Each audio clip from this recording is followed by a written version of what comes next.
settings in Google Calendar allow you to set how you will be working with your calendar on a day-to-day basis. There are a number of view and sharing options that you can choose from, as well as the ability to enable working hours. For example, I have used my calendar settings to share my calendar with my colleague Abel. This will allow him to make any changes to meetings should he need to do so. Let's have a look at your settings and what they can do for you. From Google Calendar, open your settings from the settings gear in the top right. As you click on the settings gear, a menu will appear. You can access your calendar's bin from here. This can be useful if you have by mistake deleted a meeting.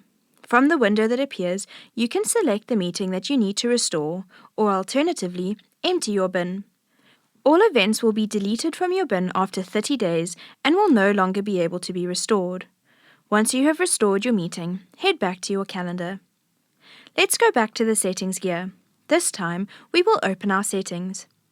On the left-hand side is where you will be able to navigate through the various sections of your settings. We will begin by looking at the general settings for Google Calendar.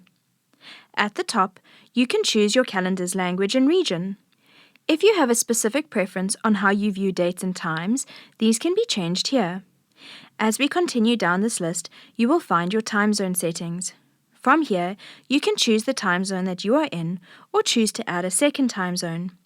Having a second time zone visible can be useful if you're working with people who may be working in another time zone. You will be able to see their time zone as well as your own on your calendar landing page. If you would prefer to see the world clock, you can add in your current time zone world clock as well as other locations. This is an alternative way to keep track of other areas. These clocks will be added just below your month preview on the left-hand side panel. As we continue to scroll down on this page, you have some default event settings that you can set for your Google Calendar. Starting with the duration of your meetings. If you change this time, every time you create a new event, it will automatically be created in the time frame that you specify here. Enabling speedy meetings will end 30-minute meetings 5 minutes early and longer meetings 10 minutes early. When you create events and meeting invites and invite others to join you, there are some guest permissions that you have available. From your settings, you get to decide what permissions you would like all the invitations to have by default. Customizing the setting may save you time if you would not like guests to be able to invite others, for example.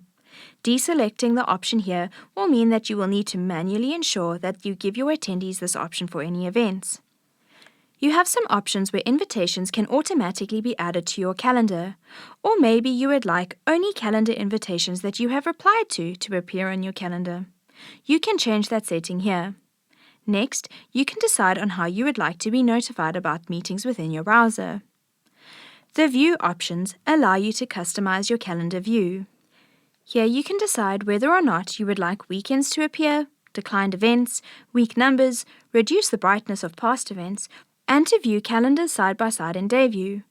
You can also choose what day of the week you would like your week to start on, the custom number of days in view, and any alternative calendar days you may want to be visible. The next section down is Events from Gmail. If you are invited to an event in Gmail, you can have that event automatically added to your calendar. You are then able to choose the visibility of those events. The option that appears next is your working hours. If you enable working hours, you will be able to specify these working hours as well as be able to differentiate them for each day. If a colleague views your calendar now, your working hours will appear in the white section, and the times that you have set that are out of your working hours will be grayed out. If your colleague sets a meeting that is outside of your working hours, a purple moon will appear next to your name. This is a visual indication that this meeting is being set outside of your working hours. Those are your general settings for Google Calendar. You can learn more about adding new calendars in our video, Create a New Calendar in Google Calendar. If you have any calendar files that you need to import, you can do this from the Import section. Note the format options you have when importing calendars. If you would like to export your calendar, you can do this from here too. It will download your calendar as a .ics file. The next section within our settings are the settings for your specific calendar and not general to your calendar view. Notice how I've selected my name on the panel on the left-hand side. Here you have your calendar name, a description if needed, the time zone, and again the option to export your calendar. Just below this is an important section with the access permissions to your calendar.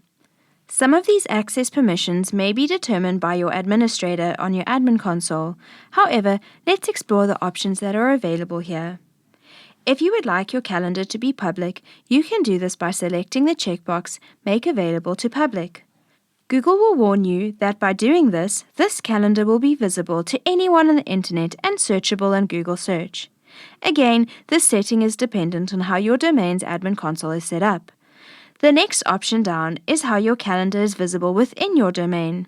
For example, this calendar is visible to everyone within the GTrainer demo domain, and it is set that everyone within this domain is able to see all event details on my calendar. You can change this so that others can only see if you are free or busy. It's nice to be able to search for each other's calendars. It makes setting up meetings really fast and efficient. If you don't want people to see the details of your meetings, simply select the option to only show that you are free or busy. If you need to share your calendar with specific people, you can do this from the next section. Continuing from the example I mentioned earlier, I want to share my calendar with my colleague Abel. When you choose to add people, simply type in their email addresses and then choose the necessary permissions you would like to set.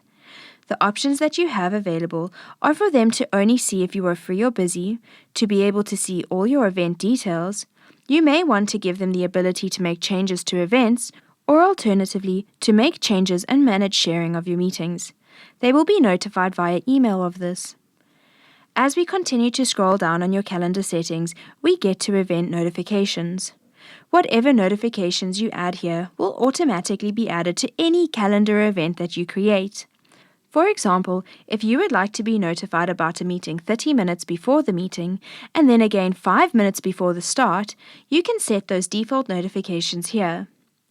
Below this, you get to determine how you are notified about events, changed events, cancelled events, and event responses. Many people like to receive a daily agenda in the morning with an overview of what is in their day. You can choose to set this up here. If you need to delete a calendar, scroll right down to the bottom, and you can do that from there. Google settings are designed to help you customize the look and feel of a tool. Don't be afraid to open your settings and see what they can do for you. Each time you see that settings gear, click on it, open it up, and see what options you may have.